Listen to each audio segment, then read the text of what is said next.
It's a great pleasure for me to be here today and take part in this seminar, and it's very nice to give a short introduction to our theme today, which is under the first panel number one, the role of international law in promoting women's rights. The equal rights of men and women were first referred to an international human rights context in the preambles of both the United Nations Charter of 1945 and the Universal Declaration of Human Rights of 1948. The second major step was made in 1979 when a comprehensive declaration of women's human rights, including both categories of civil and political rights and economic, social and cultural rights, were embodied for international recognition in the United Nations Convention of Elimination of Discrimination Against Women. Other milestones of the international women's rights which should be mentioned are the Beijing Declaration and Platform for Action, which was adopted at the September 1995 Fourth World Conference on Women by representatives from 189 countries, and its follow-up, Beijing +5. The Millennium Development Goals and setting of them, they also should be mentioned, and especially number 3 of them, which underlines that there is no chance of making poverty history without significant and rapid improvements to the lives of women and girls in all countries. So the Millennium Development Goal 3, to promote gender equality and empower women, signaled global recognition that this is both an important development goal in itself and a key to the success of all the other goals.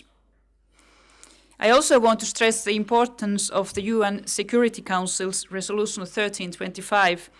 It has to be mentioned when we think about the basic agreements. All these international agreements, and as you noticed, I did not mention all of them, they are great achievements. But we also know that we still have a very long way to go.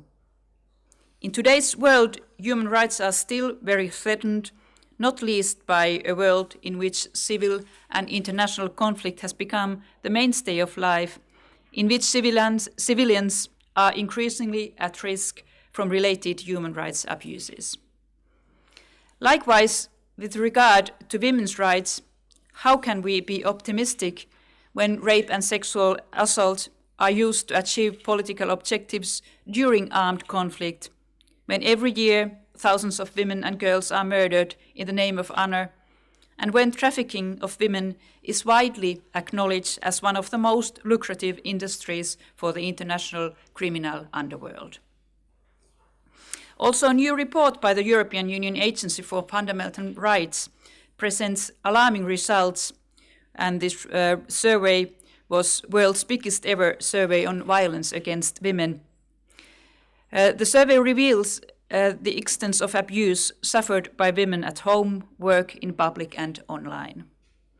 The study shows that 33% of women have experienced physical and or sexual violence since the age of 15.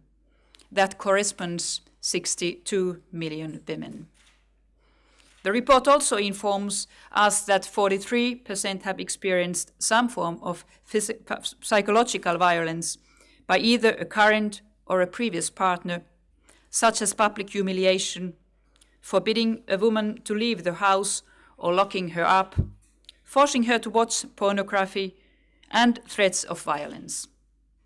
And as many as 55% of women have experienced some form of sexual harassment.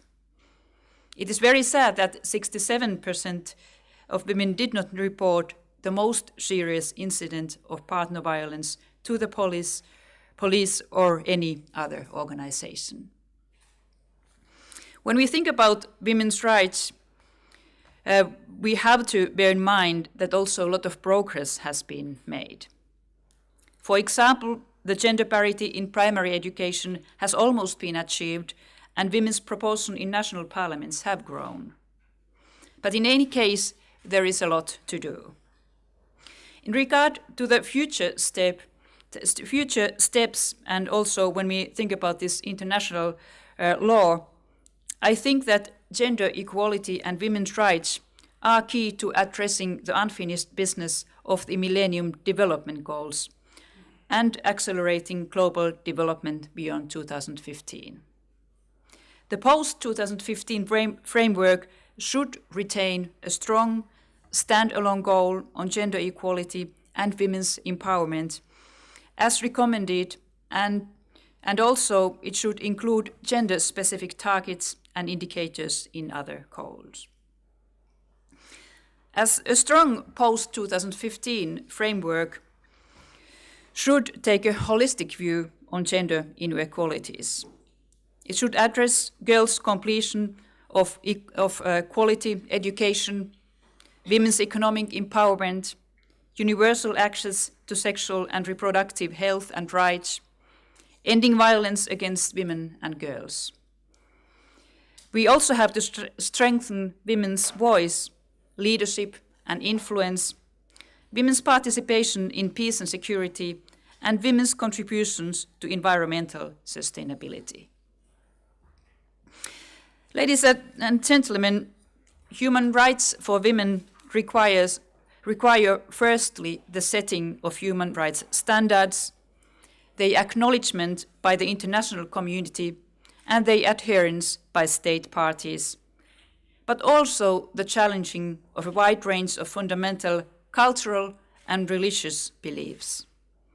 These may be hundreds of years old and may be as embedded in the mindsets of the female members of society as those of male members. Ladies and gentlemen, with this word, I would like to open this panel number one. Thank you.